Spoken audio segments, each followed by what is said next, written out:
జోహార్ వైఎస్ఆర్, జోహార్ వైఎస్ఆర్, జోహార్ వైఎస్ఆర్, నారే తక్బీర్, అల్లాహు అక్బర్, నారే తక్బీర్, అల్లాహు అక్బర్, నారే తక్బీర్, అల్లాహు అక్బర్. జై జగన్. అందరికీ నమస్కారం. అస్సలాము అలైకుం.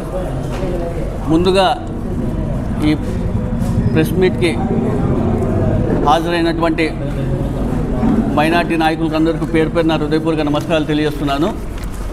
ముఖ్య ఉద్దేశం ఏమంటే ఈరోజు ప్రెస్ మీట్ పెట్టడానికి దేశంలో ఏ విధంగా వక్ఫ్ బోర్డ్కి సంబంధించిన ఇష్యూస్ జరుగుతున్నాయో దానిపైన ముఖ్యంగా ఈ ప్రెస్ మీట్ పెట్టడం జరిగింది. మన భారతదేశం ఏ విధంగా ముస్లిం మైనార్టీలు అందరూ కూడా అభద్రతా భావంతో ఉన్నారు కూడా మనం అందరూ కూడా ఒకసారి గమనించాలి. దాదాపుగా 1.5 years నుంచి కూడా వక్ఫ్ బోర్డ్ సంబంధించి అనేక ఇష్యూస్ జరుగుతున్నాయి. అమెండ్మెంట్ బిల్ తీసుకొస్తారని చెప్పి బీజేపీ కూటమి ప్రభుత్వం అనేక ఇష్యూస్ కూడా మనం మత పెద్దలు కానివ్వండి అనేక మంది ఇష్యూస్ చేయడం జరుగుతుంది. ఈరోజు చూసుకుంటే కదా మనం ఆల్ ఇండియా ముస్లిం పర్సనల్ లా బోర్డ్ కానివ్వండి, జమాతే ఇస్లామీ హింద్ కానివ్వండి, జమాతే ఉలమా హింద్ కానివ్వండి, పొలిటికల్ పార్టీస్ కానివ్వండి, ప్రజా సంఘాలు కానివ్వండి, అనేక మంది దీనిపైన అపోజ్ చేస్తున్న విషయం కూడా మనం అందరూ ఒకసారి గమనించాలా. అయినప్పటికీ కూడా ఈరోజు ఎన్డీఏ బీజేపీ ప్రభుత్వం ఏ విధంగా ముస్లింలపైన వ్యవహరిస్తుందో కూడా మీరు అందరూ ఒకసారి గమనించాలా. ఈరోజు మన రాష్ట్రం నుంచి 4.0 అనే 4వ ముఖ్యమంత్రి అయినటువంటి చంద్రబాబు నాయుడు గారు కానివచ్చు, నితీష్ కుమార్ కానివచ్చు, చిరాగ్ పాస్వాన్ కానివచ్చు, అదేవిధంగా జయంత్ చౌదరి గారు, వీళ్ళందరూ కూడా ఏ విధంగా మద్దతు ఇచ్చి ముస్లిం మైనార్టీల దేశవ్యాప్తంగా మనోభావాలను దెబ్బతీస్తున్న విషయం కూడా మీరు అందరూ ఒకసారి గమనించాలా.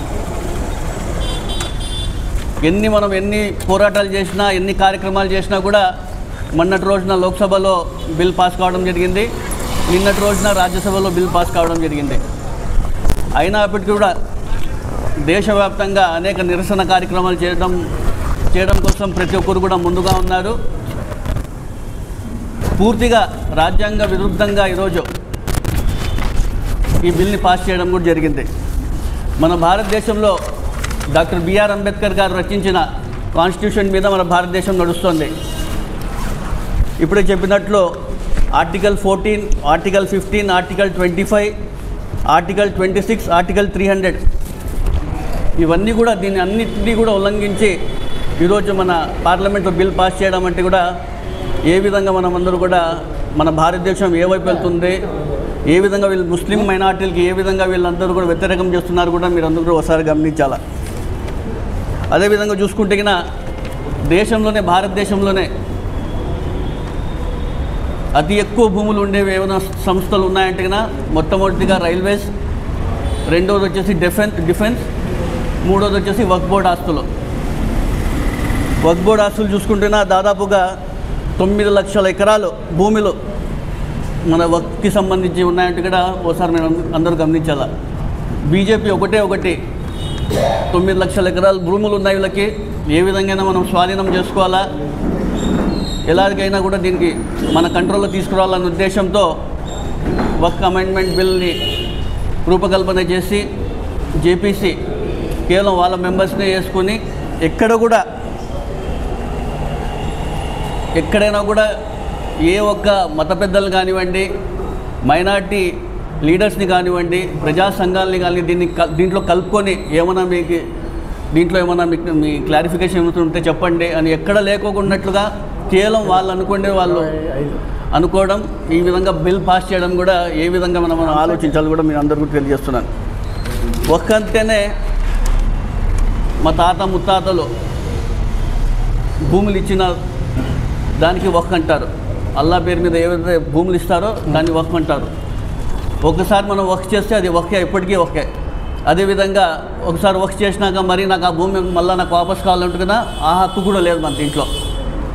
అలాంటి దానికి ఈరోజు ప్రభుత్వం ఏ విధంగా నిర్ణయించి వాళ్ళంతకు వాళ్ళే చూసుకుంటారు కూడా ఒకసారి మీరు అందరూ గమనించాల్సిన అవసరం ఎంతైనా ఉంది. అదేవిధంగా దేశం అంతటా 8,07,000 8.75 lakh కోట్ల ఆస్తులు వక్ఫ్ ఉన్న విషయం కూడా మీ అందరికీ తెలియజేస్తున్నాను.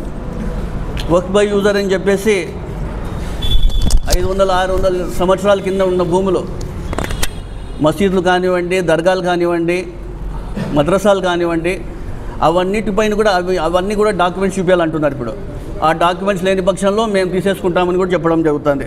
ఇది ఎంతవరకు న్యాయం కూడా మీ అందరూ ఒకసారి గమనించాలా. అదేవిధంగా 6 months లోపల దానికి అప్లోడ్ కూడా ఆన్లైన్లో అప్లోడ్ చేయాలంటున్నారు. ఇవన్నీ కూడా లేనివన్నీ కూడా వీళ్ళు క్రియేట్ చేసి ఎలా తిరిగైనా కూడా మేము స్వాధీనం చేసుకోవాలనే ఉద్దేశంతో ఇవన్నీ సవరణలు కూడా పెట్టడం జరిగింది. అదేవిధంగా వక్ఫ్ బోర్డ్ మెంబర్లుగా నాన్ ముస్లిమ్స్ని తీసుకొస్తామంటారు. ఈరోజు టీటీడీలో చూసుకుంటే కన్నా ఎక్కడైనా నాన్ హిందూ ఉంటారా? దాంట్లో ఒక ముస్లింగా ఎక్కడైనా టీటీడీ మెంబర్లుగా ఉంటారా? గురుద్వారా దాంట్లో సిక్ కమిటీ మెంబర్లుగా సిక్ లేకుండా వేరే కమిటీకి చెందిన వాళ్ళు ఎవరు ఉంటారా? ఇవన్నీ కూడా ప్రజలు గమనించాలి ఒకసారి. అదొకటి వక్ఫ్ ట్రిబ్యునల్ అని చెప్పేసి ఏమైనా వక్ఫ్కి సంబంధించిన ఏమైనా మన ఇష్యూస్ ఉంటే కన్నా దాంట్లో వక్ఫ్ ట్రిబ్యునల్కి వెళ్ళి మనం సాల్వ్ చేసుకునే పరిస్థితి ఉండేది. కానీ అది కూడా లేకోకున్నట్టుగా ఇప్పుడు డిస్ట్రిక్ట్ మెజిస్ట్రేట్ కలెక్టర్ గారికి అధికారులు ఇవ్వాలని చెప్పేసి కూడా చెప్పడం జరుగుతుంది. ఆ వక్ఫ్ ట్రిబ్యునల్లో కాకపోతే హైకోర్టుకు వెళ్ళే వాళ్ళం, హైకోర్టులో కాకపోతే సుప్రీంకోర్టుకు వెళ్ళి కూడా మేము అక్కడ సాల్వ్ చేసుకునే వాళ్ళం. కానీ కూడా డైరెక్ట్గా డిస్ట్రిక్ట్ మెజిస్ట్రేట్కే డైరెక్ట్ పవర్స్ ఇచ్చి వీళ్ళు ఏ విధంగా చేయాలనుకుంటారో ఒకసారి గమనించాలి. చంద్రబాబు నాయుడు గారు కూడా అక్కడ కూడా ఒక సవరణ పెట్టడం జరిగింది. డిస్ట్రిక్ట్ కలెక్టర్ కాకుండా ఇంకా ఆ పై అధికారికైనా మీరు అధికారం ఇస్తే బాగుంటుందంటారు. ప్రభుత్వం ఏదుందో కలెక్టర్ అయినా కానివ్వండి, ఆ పై అధికారి ఆ ప్రభుత్వం మాటే వింటారు. ఆ ముఖ్యమంత్రి ఎవరున్నారో, ప్రధానమంత్రి ఎవరున్నారో వాళ్ళ మాట విని ముందుకు వెళ్తున్న విషయం కూడా మీరందరూ ఒకసారి గమనించాలా. ఇవన్నీ కూడా చూస్తుంటే ఏ విధంగా వీళ్ళందరూ చూస్తున్నారో ఒకసారి గమనించాలా. అదేవిధంగా గతంలో కూడా వక్ఫ్ సంబంధించి అనేక సవరణలు కూడా చేయడం జరుగుతుంది. మన భారతదేశానికి స్వాతంత్రం వచ్చిన 1947 తర్వాత మొట్టమొదటిసారిగా 1954లో వక్ఫ్ ఏ విధంగా ఉండాలా అని చెప్పి రూపకల్పన చేయడం జరిగింది. దానికి ఇప్పటి వరకు 3 సార్లు కూడా దానికి సవరణలు కూడా చేయడం జరిగింది. మొట్టమొదటిసారిగా 1984లో, తర్వాత 1995లో, తర్వాత 2013లో 3 times దీన్ని వక్ఫ్ సవరణ చేయడం జరిగింది. ఆ 3 సార్లు చేసినప్పుడు కూడా ప్రతి ఒక్కసారి కూడా మత పెద్దలు కానివ్వండి, మైనార్టీ పెద్దలకి, ఉలమాలకి, అదేవిధంగా ముస్లిం మైనార్టీ చెందిన లీడర్స్ కానివ్వండి, అందరికీ కమిటీగా ఏర్పాటు చేసి వాళ్ళ క్లారిఫికేషన్స్ తీసుకొని ఆ తర్వాతనే వీళ్ళందరూ కూడా సవరణలు చేసేవాళ్ళు. కానీ ఈరోజు మనం 2024లో ఏ విధంగా అయితే వీళ్ళు సవరణ చేయాలని చెప్పి పెట్టడం జరిగిందో, ఏ ఒక్కరు మత పెద్ద కానివ్వండి, మైనార్టీ లీడర్స్ కానివ్వండి, ఏ ఒక్కరిని కూడా దీనికి సంబంధించి లేవని అందరినీ కూడా జేపీసీ అని చెప్పేసి ఒక కమిటీ ఏర్పాటు చేసి వాళ్ళకు అనుకూలంగా చేపేసి కూడా మొన్న రోజు మనం చూసాం. లోక్సభలో అదేవిధంగా రాజ్యసభలో ఏ విధంగా బిల్ పాస్ చేసినారు కూడా ఒకసారి మీరు అందరూ గమనించాలి. ఈరోజు చంద్రబాబు నాయుడు గారికి ఒకటే చెప్పాలనుకుంటున్నా. చంద్రబాబు నాయుడు గారు ఎలక్షన్ ముందు ముస్లిం మైనార్టీలకు నేను అండగా ఉంటాను, మీకు ఎప్పుడూ నేను మీ సమస్య ఏమొచ్చినా కూడా నేను ఖచ్చితంగా మీకు అండగా ఉంటానికి ప్రతిసారి చెప్పడం జరుగుతుంది. ఈరోజు కేంద్ర ప్రభుత్వంలో చంద్రబాబు నాయుడు గారు వద్దనుకుంటే ఈ బిల్ పాస్ అయ్యేదా? ఈరోజు కేంద్ర ప్రభుత్వంలో చంద్రబాబు నాయుడు గారి ఏ విధంగా ఆయన హోల్డ్ ఉంది, ఆయన ఏ విధంగా పైనంతా ఇతని పైన ఆధారపడి ఉంది అనే విషయం కూడా మనందరికీ తెలుసు. కానీ మొన్న జరిగిన ఇఫ్తార్ విందే మనం చూసుకుంటే చంద్రబాబు నాయుడు గారు హామీ ఇవ్వడం జరిగింది. నేను చెప్పేది కాదు, ఇది నేషనల్ మీడియాస్లో కానీ ఎక్కడైనా కూడా ఇది చూడండి, టైమ్స్ ఆఫ్ ఇండియా కండి ఒకటి షాయా, ఇది వచ్చేసి మోస్ట్ ప్రివిలేజ్గా ఇస్తారు. ఇది ఈ కోట్ వేసుకున్నారే ముస్లింలో ఒక ప్రివిలేజ్గా ఒక పెద్ద తరానికి వేసుకునేటప్పుడు ఇది వేసుకుంటారు. ఇది షాయా అంటారు దీన్ని. ఇది వేసుకొని ఆ రోజు ఇఫ్తార్ విందు చేసి నమాజ్ చదివి ఆయన హామీ ఇవ్వడం జరిగింది చంద్రబాబు నాయుడు గారు. నేను ముస్లిం మైనార్టీలకు అండగా ఉంటాను. దీంట్లో చెప్పడం జరిగింది, ముస్లిం వక్ఫ్ బోర్డ్ ప్రాపర్టీస్ని నేను ఎట్టి పరిస్థితుల్లో ప్రొటెక్ట్ చేస్తా అని చెప్పడం జరిగింది. ఇది నేను చెప్పడం కాదు, ప్రతి ఒక్క నేషనల్ మీడియాలోనే రావడం జరిగింది. టైమ్స్ ఆఫ్ ఇండియా కానివ్వండి, హిందూ కానివ్వండి, డెక్కన్ హెరాల్డ్ కానివ్వండి, ప్రతి ఒక్కటిలో రావడం జరిగింది. మీరు చెప్పిన 1 week తర్వాతే ఒక 4-5 daysకే మీరు మాట మార్చి మరి మనం మోసం చేస్తున్నారు. ఏ విధంగా మైనార్టీలు కూడా మీరు ప్రజలందరూ కూడా ఒకసారి గమనించాలా. అదేవిధంగా చూసుకుంటే ముస్లిం మైనార్టీ దేశంలోనే దేశ చరిత్రలోనే ముస్లిం మైనార్టీలకు అండగా నిలిచిన ఏకైక నాయకుడు ఎవరైనా ఉన్నారంటే కూడా దివంగత నేత డాక్టర్ వైఎస్ రాజశేఖర రెడ్డి గారు. ఆయన 4% రిజర్వేషన్ తీసుకొచ్చి ఈరోజు ముస్లిం మైనార్టీ పిల్లలు ఏ విధంగా మంచి స్థానాల్లో ఉన్నారు కూడా మీరు ఒకసారి గమనించాలా. డాక్టర్స్ కానివ్వండి, ఇంజనీర్స్ కానివ్వండి, ఉన్నత స్థానాల్లో ఉన్నారంటే కూడా అది కేవలం డాక్టర్ వైఎస్ రాజశేఖర రెడ్డి గారితో సాధ్యమని మీ అందరికీ తెలియజేస్తున్నాను. అదేవిధంగా ఆయన అడుగుడు జాడలో వైఎస్ జగన్మోహన్ రెడ్డి గారు కూడా 2 అడుగులు ముందుకేసి ఈరోజు ముస్లిం మైనార్టీలుగా ఏ విధంగా అండగా ఉన్నారు మీరు అందరూ కూడా ఒకసారి గమనించాలి. వక్ఫ్ బోర్డు సంబంధించి జగన్మోహన్ రెడ్డి గారు ముందు నుంచి వ్యతిరేకిస్తున్నారు. జగన్మోహన్ రెడ్డి గారు ఎప్పుడు ముస్లింలకు అండగా ఉన్నారు, ఏ విధంగా పొలిటికల్ లిఫ్ట్ ఇచ్చిన విషయం కూడా మీరు ఒకసారి గమనించాలి. రాష్ట్రంలో ఎప్పుడూ చూసి ఉండరు. ఈరోజు మన పోయినసారి 2019 to 24 చూసుకుంటే ముస్లిం మైనార్టీలకు ఏ విధంగా ప్రాధాన్యత ఇచ్చినారు కూడా మీరు ఒకసారి గమనించాలి. 4 మంది ఎమ్మెల్యేలు చేశారు, 4 ఎమ్మెల్సీలు చేశారు, ఒక డిప్యూటీ వైస్ చైర్మన్ శాసన మండలి చైర్మన్గా చేశారు, మేయర్లు చేశారు, మున్సిపల్ చైర్మన్లు చేశారు, అనేక వైస్ చైర్మన్లు కానీ స్టేట్ చైర్మన్లు కానీ అనేక పదవులు ఇచ్చిన ఘనత ఎవరు ఉన్నట్టు కూడా వైఎస్ జగన్మోహన్ రెడ్డి గారు అని మీ అందరూ తెలియజేస్తున్నాను. చంద్రబాబు నాయుడు గారు ఇప్పటికైనా అర్థం చేసుకోవాలా. ఎలక్షన్ ముందు ఒకటి, ఎలక్షన్ తర్వాత ఒకటి ఎప్పుడు ఆయన బీజేపీతో పొత్తు పెట్టుకోవడం, అధికారంలో రావడం కోసం బీజేపీతో పొత్తు పెట్టుకోవడం, అధికారంలోకి వచ్చిన తర్వాత ఏ ముస్లింలు కూడా ఎవరిని పట్టించుకోపోవడం. ఈరోజు మనమే గతంలో చూసుకుంటే కినా ముస్లిం మైనార్టీలకు కూడా మినిస్టర్ ఇవ్వకపోవడం కూడా మనం సార్ గమనించాలా. కేవలం ఒక 6 నెలలు ఉందని చెప్పేసి అప్పట్లో ఫారూక్ గారికి ముస్లిం మైనార్టీగా తీసుకురావడం కూడా ఒకసారి మీరందరూ కూడా ఒకసారి గమనించాలా. ఆయన ఏమైనప్పటికీ కూడా ఈరోజు చంద్రబాబు నాయుడు చేస్తున్నటువంటి పరిస్థితి చూస్తే ఆయనకేమి ఇప్పుడు ఆయన వయసు అయిపోయింది, నెక్స్ట్ ఆయన నిలబడతారో లేదో మాకైతే తెలియదు. ఆయన రాబోయే రోజుల్లో లోకేష్ గారికి తీవ్ర ఇబ్బంది పడతారు. రాబోయే రోజుల్లో ఖచ్చితంగా లోకేష్ గారికి ముస్లిం మైనార్టీలు అందరూ కూడా ఏ విధంగా వ్యతిరేకంగా ఉంటారు కూడా ఒకసారి గమనించాలా.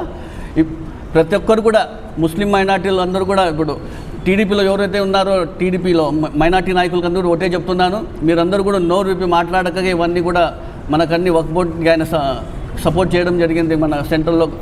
మీరందరూ కూడా ఖచ్చితంగా రాజీనామా చేసి వస్తారో ఏం చేస్తారో చూడండి. మీరు కింద రోడ్లలో వస్తే ప్రజలందరూ మీరు నిలదీస్తారు.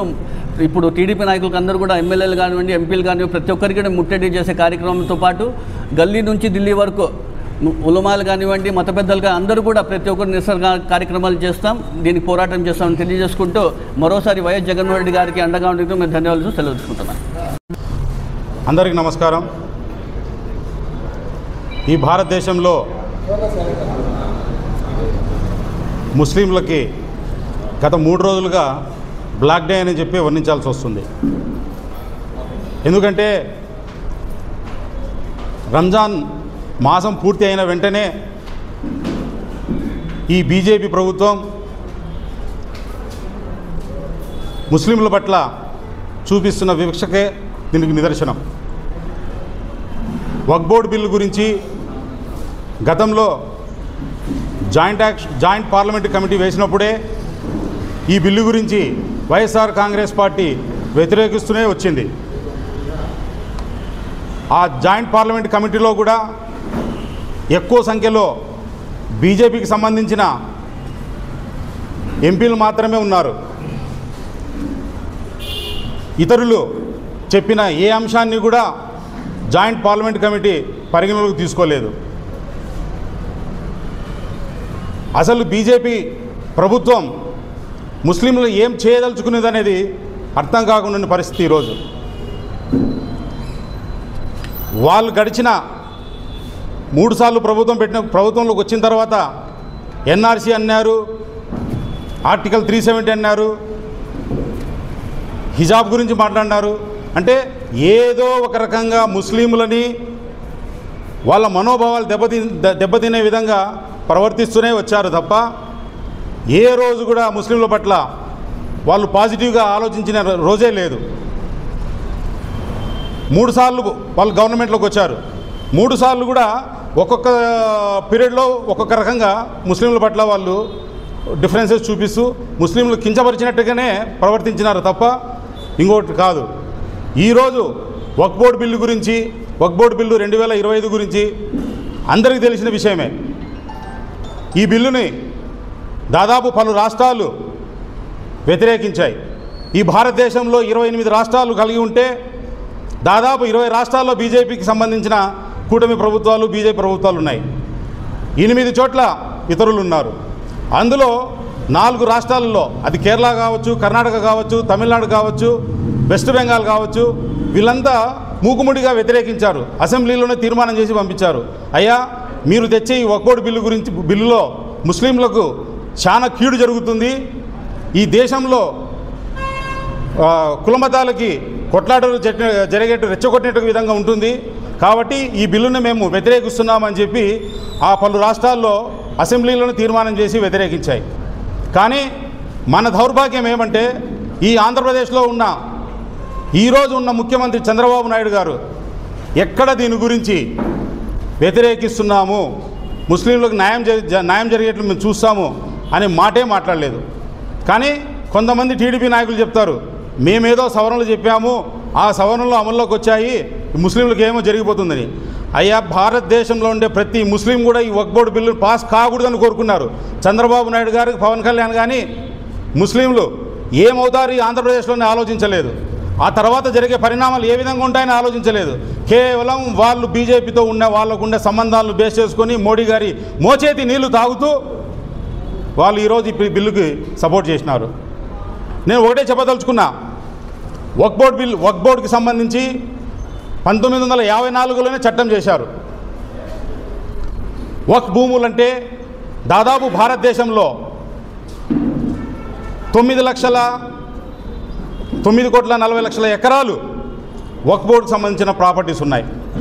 9,40,000 ఎకరాలు వక్ఫ్ బోర్డుకు సంబంధించిన భూములు ఉన్నాయి. ఇవి ఏ ప్రభుత్వాలు ఇచ్చిందో, ఏ నాయకుడు ఇచ్చిందో కాదు. గతంలో ముస్లిమ్స్ మా పెద్దలు ఈ ముస్లిం సమాజానికి పనికిరావాలనే ఉద్దేశంతో గతంలో వాళ్ళు వక్ఫ్ బోర్డుకి సంబంధించి ఇచ్చిన భూములు అవన్నీ. వాటిపైన వీళ్ళ పెత్తనం ఏంటి, వీళ్ళేంటి చట్టం చేయడము? మీరు అదేవిధంగా మందిరాల గురించో, అమృత్సర్ గురించో, చర్చిల గురించి కూడా చేస్తారా? మీరు ఏం చేయదలుచుకున్నారు? రాజ్యాంగంలో మాకుండే హక్కుని కాలరాస్తూ దుర్మార్గమైన చర్యలు తీసుకుంటున్నారు ఈరోజు. అదేవిధంగా భారతదేశంలో మైనార్టీలకు సంబంధించి ఆర్టికల్ 25 కానీ, 26 కానీ, 29 కానీ, 30 కానీ మాకు అనుకూలంగా ఉన్నాయి ఆర్టికల్స్ అవన్నీ. వాటిని అన్నింటిని కూడా ఈరోజు కాలరాస్తున్నారు. నేను ఒకటే చెప్పదలుచుకున్నా, ఇప్పటికి కూడా మించిపోయింది ఏం లేదు. పార్లమెంటులో రాజ్యసభలో కూడా బిల్లు ఆమోదమైంది. ఇప్పుడు రాష్ట్రపతి గారి దగ్గర ఉంది బిల్లు. ఇప్పుడైనా కూడా ఈ బిల్లును వ్యతిరేకించే ప్రతి ఒక్కరు కూడా, ప్రతి పార్టీ కూడా, పార్టీలకు అతీతంగా సుప్రీంకోర్టులో కూడా దీన్ని అప్పీల్ చేయాలని చెప్పి నా విన్నపం. అదేవిధంగా ఈ భారతదేశంలో ఉండే వక్ఫ్ భూములలో దాదాపు 27% ఉత్తరప్రదేశ్లో ఉంది. ఆ రాష్ట్రంలో కూడా దీన్ని వ్యతిరేకిస్తున్నారు. అయ్యా చంద్రబాబు నాయుడు గారు, ఎలక్షన్ల ముందు మీరు ముస్లింల పట్ల చూపించే ఈ ప్రేమ ఇవన్నీ కపటమని ఈరోజు తేలిపోయింది. మా హక్కుల్ని నెలరాస్తున్నారు, మీరు మా హక్కుల్ని హరించబోయినట్టు చేస్తున్నారు. ఈ దేశంలో కాక ఈ రాష్ట్రంలో కూడా కులమతాలకు చిచ్చు పెట్టే విధంగా ఈ వక్ఫ్ బోర్డు చట్టం తెచ్చినారు. దీన్ని మీరు వ్యతిరేకించుంటే మేము షబాష్ చంద్రబాబు నాయుడు గారిని చెప్పేవాళ్ళం. కానీ ఈరోజు షబాష్ జగన్మోహన్ రెడ్డి గారిని చెప్పాల్సిన అవసరం ఉంది. ఆయన ప్రతి విషయంలో కూడా ముస్లింలకి అండగా ఉన్నా అని చెప్పారు. గతంలో వైఎస్ రాజశేఖర రెడ్డి గారు ముస్లింలకు గుండెకు దగ్గరగా చేర్చుకున్న వ్యక్తి వైఎస్ రాజశేఖర రెడ్డి గారు. ఆయన తదనంతరం జగన్మోహన్ రెడ్డి గారే ముస్లింల పట్ల ఆలోచించిన నాయకుడు ఈ రాష్ట్రంలో ఉండే ఏకైక వ్యక్తి జగన్మోహన్ రెడ్డి గారు. నేను ఒకటే అందరికీ అప్పీల్ చేయదలుచుకున్నాను, అన్ని పార్టీలకి, మేము ఈ విషయంలో ఎందాకైనా పోరాడదాం. ఈ వక్ఫ్ బోర్డు బిల్లు పాస్ కాకుండా చూసుకోవాల్సిన అవసరం ఉంది. రాష్ట్రపతి గారి దగ్గర ఉంది ఇప్పుడు ఈ సమస్య. వాళ్ళు కూడా ఆలోచించి ఈ దేశంలో ఏం జరుగుతుంది, దీనివల్ల ముస్లింలకి కీడా మంచి జరుగుతుందా అనేది ఆలోచించాలని చెప్పి నేను వేడుకుంటున్నాను. Thank you. ఈరోజు టీటీడీ చైర్మన్ ఒక మైనార్టీకి ఇమ్మంటే చంద్రబాబు నాయుడు గారు మీకు ఎంత ఇబ్బందిగా అవమానంగా ఉంటుందో ఈరోజు వక్ఫ్ బోర్డు బిల్లు మీరు మద్దతు తెలిపినందుకు ఈరోజు మా మైనార్టీలకి అంతకంటే పెద్ద అవమానం జరుగుతుంది. అలాగే మీరు అసెంబ్లీలో హిందీ సీకో, హిందీ నేర్చుకోవాలి, హిందీ మాట్లాడాలన్నారు. నేను మీడియా మిత్రులు కూడా రిక్వెస్ట్ చేస్తున్నాను, 2 మాటలు నేను హిందీలో మాట్లాడతాను. आंध्र प्रदेश के कुल जमाती के वज़ीर आला चंद्रबाबू नायडू साहब, आप आंध्र प्रदेश और मुसलमान को इस तरह के धोखा दिया है कि तमाम मुसलमान को आपने परसों क्या कहा इफ्तियार बिंदु में, तमाम मुसलमानों को मैं भरोसा देता हूँ, मैं उनके साथ रहता हूँ. आज आप तमाम मुसलमान के दिलों में चूरी के जैसा बहुत दुख दिया है. और दूसरी बात यह है, आंध्र प्रदेश के आज मालूम होता है कि आज अगर जगन मोहन रेड्डी साहब होते तो ये वक्त हमारे को नहीं आता. जगन मोहन रेड्डी साहब साफ सीधा कह दिए कि आंध्र प्रदेश के मुसलमान को हर वक्त हर बार भी मैं हूँ. आप जब से 40 साल हुकूमत बोल रहे, कभी भी आप आंध्र प्रदेश की मुसलमान को कभी भी आप कुछ भी फ़ायदा हो जैसा काम नहीं किया. आज मुस्लिम नॉन मुस्लिम की बात कह रहे हैं आप. ये वक्फ बोर्ड जो शॉपिंग कॉम्प्लेक्सेस है, उसके जो शॉपिंग कॉम्प्लेक्सेस के अंदर क्या मुसलमान के साथ हिंदू कौम, हिंदू भाई नहीं है क्या? हिंदू भाई को दुकानें नहीं दिए? आप इसको सियासत कर रहे हैं, ये अच्छी बात नहीं है. और दूसरी बात ये कहना चाहता हूँ कि मैं आंध्र प्रदेश तमाम मुसलमान की एक ही आवाज़ है. आप जिस तरह के बिल को अपोज किया उसको रिजेक्ट करना है, ये सही मकसद है. అందరికీ నమస్కారం. అస్సలాము అలైకుం వరహమతుల్లాహి వబర్కాతుహు. ఈరోజు దేశంలో ఎటువంటి పరిస్థితులు నడుస్తున్నాయి అనేది అందరికీ తెలిసిన విషయమే. అందులో భాగంగా ఈరోజు వక్ఫ్ అమెండ్మెంట్ బిల్ అనే సవరణలతోటి కేంద్రంలో ఉన్నటువంటి ఎన్డీఏ ప్రభుత్వము బిల్లు తీసుకొని వస్తుంది. మరి అందులో భాగంగా లోక్సభ రాజ్యసభలో బిల్లు పాస్ చేసేసుకున్నారు. మరి ఆ బిల్లు ఈవేళ రాష్ట్రపతి దగ్గర ఆమోదం కోసం వెయిట్ చేస్తూ ఉన్నది. మరి ఇంతమంది ఇన్ని విధాలుగా నామకే వాస్తే జాయింట్ పార్లమెంటరీ కమిటీ అనేది వేసి మెజారిటీ పీపుల్ని, ఎన్డీఏ సభ్యుల్ని జాయింట్ పార్లమెంటరీ కమిటీలో వేసుకొని విపక్ష సభ్యుల యొక్క అభిప్రాయాలను వారి పరిగణలోకి తీసుకోకున్నట్ట. మరి ఆ విధంగా అట్లా చేయాలనుకుంటే మీరు జాయింట్ పార్లమెంటరీ కమిటీ ఎందుకు వేశారని ప్రశ్నిస్తున్నాం. ఆ రోజు స్వాతంత్రం వచ్చిన రోజు ముస్లింలంతా ఒక దేశంగా ఏర్పడాలా, మరి ముస్లింలంతా ఇటు సైడ్ వచ్చేయండి అని మహమ్మద్ అలీ జిన్నా గారు పాకిస్తాన్ కల్లా చూపిస్తే మౌలానా అబుల్ కలాం ఆజాద్ గారు లేదు మేము ఈ దేశంలో పుట్టాము ఇక్కడే ఉండండి అని చెప్పి మరి ఆ స్ఫూర్తితోటి ఇక్కడ ముస్లింలు బతుకుతా అంటే స్వాతంత్రం వచ్చినప్పటి నుంచి ఎప్పుడే కానీ ఈ పరిస్థితులు లేవు. మరి భారతదేశంలో ఈ పరిస్థితి తెచ్చి నువ్వు నరేంద్ర మోడీ బయట దేశాలకు పోయి అక్కడ వాళ్ళ వావాలు చేసి మరి దుబాయ్లో అయితే ఇంకో చోట ప్రతి ఒక్కరి చోట రైట్ అందరి మనోభావాల్ని అందరి వాళ్ళ మత స్వేచ్ఛ ఉంటుంది. ఆడ టెంపుల్స్ అన్నీ కదా సంతోషం. మరి అక్కడ ఎంత అభద్రతా భావంగా ఉన్నారు, ఇక్కడ ముస్లిమ్స్ ఎంత అభద్రతా భావంగా బతుకుతున్నారు అనేది తెలియజేస్తున్నా. మరి దీన్ని వక్ఫ్ యాక్ట్ని it has been renamed as Waqf unified Waqf management empowerment and efficiency and development act అంట. మరి ఏ విధంగా it does not applicable any management కల్లా ఎవరి పరిగణలోకి రాదు. వక్ఫ్ అనేది క్లియర్ కట్గా it's purely Muslim property, private property. ఇప్పుడు నేను ఉన్నాను, ఇప్పుడు నా ప్రాపర్టీని నేను వక్ఫ్కి రాసిస్తే నా జాతి ఉనికి కోసం, నా జాతి డెవలప్మెంట్ కోసం నేను వక్ఫ్ చేస్తా. కానీ అల్లాహ్ పేరు మీద మరి ఆ విధంగా అటువంటి ఆస్తులపైన మీకేం హక్కు ఉంటుంది? మరి అందులో భాగంగా మరి మీరు ఇందులో యాక్ట్లో అమెండ్మెంట్స్ చేస్తున్నారు. ఏ విధంగా చేస్తున్నారు? కలెక్టర్లకి సర్వాధికారాలంట. ఏ విధంగా చేస్తారా కలెక్టరు?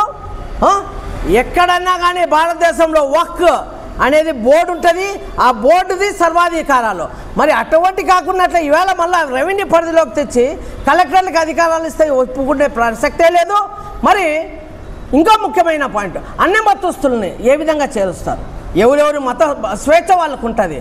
మరి అన్ని మతస్థులు తీసుకొని వచ్చి ప్రతి ఒక్క కమిటీలో సెంట్రల్ కమిటీ అయితేమి, స్టేట్ కమిటీ అయితేమి, జిల్లా కమిటీ అయితేమి ముగ్గురిని అన్ని మతస్థులను చేరుస్తారా? ఏ విధంగా మీ హక్కు ఉంటుంది? అంటే మీ చేతిలో ప్రభుత్వం ఉందని చెప్పి మీ ఇష్టానుసారం చేస్తారా? దానికి ఒత్తాస పలుకుతుందని ఈ చంద్రబాబు నాయుడు, ఈ పవన్ కళ్యాణ్ సిగ్గుతో మీకు రేపు పొద్దున భవిష్యత్తులో ఏ విధంగా ప్రజల్లోకి వస్తే సమాధానం ఉంటుందని చెప్పి తెలియజేస్తా.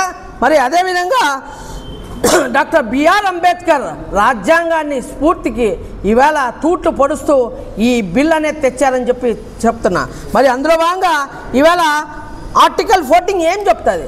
సమానత్వం హక్కు, రైట్ టు ఈక్వాలిటీ, అంటే అందరికీ ఈక్వల్ హక్కు ఉంటుంది. మరి దాన్ని తూట్లు పొడిచారు. అదేవిధంగా ఆర్టికల్ 25 వాట్ ఇట్ సేస్, మత స్వేచ్ఛ హక్కు, ఫ్రీడమ్ ఆఫ్ రిలీజన్, ఎవరెవరు వాళ్ళ మతాలకి వాళ్ళు దాన్ని ఫాలో కావచ్చు. మరి అట్లా కాదు, ఇదే ఫాలో కావాలా, ఇదే చేయాలంటే వాట్ ఈస్ దిస్? ఈ విధంగా ఉందా? ఇక్కడ డాక్టర్ బిఆర్ అంబేద్కర్ రాజ్యాంగం ఏదైతే రాశారో అందులో ఉందా ఇది? మీరు దాన్ని అందరినీ తూట్లు పొడిస్తే. అదేవిధంగా ఆర్టికల్ 26 వాట్ ఇట్ సేస్, మత సంస్థలు నిర్వహించే హక్కు, ఏదైనా it's a freedom of managing religious affairs, పూర్తి హక్కు స్వేచ్ఛ ఉంది. మరి అందులో భాగంగా మరి ఆర్టికల్ 15 వాట్ ఇట్ సేస్, వివక్ష నిషేధం, వివక్ష అనేది ఉండనే కూడదు. వీటన్నిటినీ తూట్లు పొడుస్తున్నారు నరేంద్ర మోడీ గారు. మరి ఈ విధంగా ఇటువంటి చేస్తా అంటే రాష్ట్రంలో ఉన్నటువంటి కూటమి ప్రభుత్వము మీరు ఏ విధంగా నిస్సిగ్గుగా దానికి మద్దతు తెలిపారు? అట్లీస్ట్ మీరు డిస్కషన్ అన్నా మీరు పెట్టారా? ప్రజల్లో ఒక అభిప్రాయ సేకరణ అన్న చేశారా? మసీదుల దగ్గర, కమిటీల దగ్గర, అక్కడ ఏదే విధంగా మీ ఇష్టానుసారం చేసుకుంటూ పోతున్నారు. ఈ విధంగా చేస్తే అదేవిధంగా last but not the list, మేము ఒక్క బాబ్రీ మసీద్ పోయిందంటేనే ఇన్ని ఏళ్ళు ఉద్యమించినామే. ఈ విధంగా వక్ఫ్ బోర్డ్ ప్రాపర్టీలు 9,44,000 ఎకరాలు పోతాయనంటే ఊరికే ఉంటామా? వదిలే ప్రసక్తే లేదు. ఖచ్చితంగా చెప్తున్నాం. ఇవాళ రాజ్యాంగబద్ధంగా సుప్రీంకోర్టుకి వెళ్తాం, ప్రతి ఒక్క చోట వెళ్ళి మీ తాటలు తీస్తాం. ఎంత తమాషా, ఇష్టానుసారం చేసుకుంటా పోతే. మరి అందులో భాగంగా మరి ఇంకో విధంగా చెప్తా, డిఎంకే స్టాలిన్ తమిళనాడు సీఎం గారికి వాళ్ళకి ధన్యవాదాలు తెలుపుతున్నాం. వాళ్ళు ఖచ్చితంగా క్లియర్ కట్గా చెప్పారు. వాళ్ళు సుప్రీంకోర్టుకి వెళ్ళి కానీ అక్కడ దీనికి విరుద్ధంగా పోరాడతామని చెప్పిన దానికి మేము ఈ వేదిక ద్వారా ధన్యవాదాలు తెలుపుతున్నాం. ఫైనల్గా తెలుగుదేశం పార్టీలో ఉన్నటువంటి నాయకులు సోకాల్ టోపీలు పెట్టుకొని ఇంత గడ్డాలు ఇడిచిన షరీఫ్ గారైతేమి, మౌలానా ముస్తాక్ గారైతేమి, మరి అదేవిధంగా రాష్ట్రంలో ఉండే పెద్ద నాయకులు సిగ్గుతో తల దించుకోండి. ఎక్కడ పోయినా మీ నోట్లో ఏమైనా పెట్టుకున్నారా మీరు? ఇంత జరుగుతా అంటే ఎక్కడ ఇప్పుడు ఇక్కడ మసీదులు కాడ మీరు రాండి. రాబోయే రోజుల్లో ఉద్యమం ఏ విధంగా పోతుందని చెప్పి మీకు తెలియజేసుకుంటూ, ఈ విషయంలో ఎక్కడ వెనకడుగు వేసే ప్రసక్తే లేదని తెలియజేసుకుంటూ మీడియా మిత్రులందరికీ ధన్యవాదాలు తెలుపుతున్నాను. నమస్కారం. వక్ఫ్ బిల్లుల ద్వారా ముస్లింలకు ద్రోహం చేస్తున్న కేంద్రం, ముస్లింలకు ద్వేషిస్తూ చంద్రబాబు నాయుడు గారు మరియు పవన్ కళ్యాణ్ బిల్లును సపోర్ట్ చేస్తున్నారు. ఈరోజు లోకసభ మరియు రాజ్యసభ రెండిట్లో బిల్లును అపోజ్ చేస్తూ జగన్మోహన్ రెడ్డి గారు మైనార్టీలకి అండగా ఉంటానంటున్నారు. ఆ రోజు 4% రిజర్వేషన్ వైఎస్ రాజశేఖర రెడ్డి గారితోనే సాధ్యం. 175 సీట్లలో 7 సీట్లు ఎమ్మెల్యేలాగా మైనార్టీలకి కేటాయించిన ఘనత జగన్మోహన్ రెడ్డి గారిది. ఈరోజు నితీష్ కుమార్ మరియు చంద్రబాబు నాయుడు సెక్యులర్ లీడర్గా ఎక్కడ కనిపిస్తున్నారు? ఈరోజు మైనార్టీలకు కూటమి ప్రభుత్వం ద్వేషిస్తున్నారు. ఆ రోజు ఎలక్షన్ సమయంలో మైనార్టీలకు యూజ్ చేసుకొని ఇప్పుడు ఎంత ద్వేషిస్తున్నారో మైనార్టీలంతా ఒక్కసారి కళ్ళు తెరిచి చూడాలి. రాష్ట్రమంతా మైనార్టీలకి ద్వేషిస్తున్నారు చంద్రబాబు నాయుడు మరియు పవన్ కళ్యాణ్.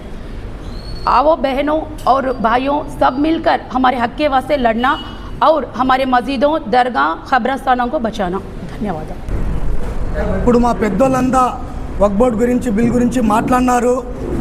ముందు నుంచి ఏపీలో ఉండే ముస్లిమ్స్కి అందరికీ తెలుసు చంద్రబాబు నాయుడు గారు మాకు ద్రోహం చేస్తారని. ఇప్పుడైనా సిగ్గు తెచ్చుకోవాలా. టీడీపీ ప్రభుత్వంలో ఉండే మైనార్టీస్ అంతా మేము రిజైన్ చేస్తామని చెప్పింటే యాడికి పోతారు చంద్రబాబు నాయుడు గారు? సపోర్ట్ ఇవ్వకుండా ఉంటాండ్రు కదా. ఈ చంద్రబాబు నాయుడు గారికి వచ్చే ఎలక్షన్స్ మున్సిపాలిటీలో ఏపీలో ఉండే ప్రతి ముస్లిమ్స్ ఓటు ద్వారా మీకు బుద్ధి చెప్తారు. కాసుకొని ఉండండి. చంద్రబాబు నాయుడు గారు ఒక తూరి ముందే మీరు ఏడ్చినారు. మరో మున్సిపాలిటీ ఎలక్షన్లో 95% మా వైఎస్ఆర్ సీట్లు వస్తాయి. చైర్మన్లు కానివ్వండి, మేయర్లు కానివ్వండి. అప్పుడు ఇంకో తూరి ఏడుస్తారు. ఎందుకంటే ఈ రంజాన్ నెలలో ప్రతి ముస్లిము పండగ చేసుకున్న తర్వాత మీరు బాధ పెట్టినారు. ప్రతి ఒక్కరికి బాధ కలిగింది. ఈ ఉసురు తగులుతుంది. చంద్రబాబు నాయుడు మళ్ళీ మీరు ఏడ్చేది ఖాయం. 2029లో వైనాట్ 175 అన్నారే జగన్మోహన్ రెడ్డి అనే మాట కూడా అది ఆ రోజు విన్ అవుతారు సీఎంగా. చూసుకోండి.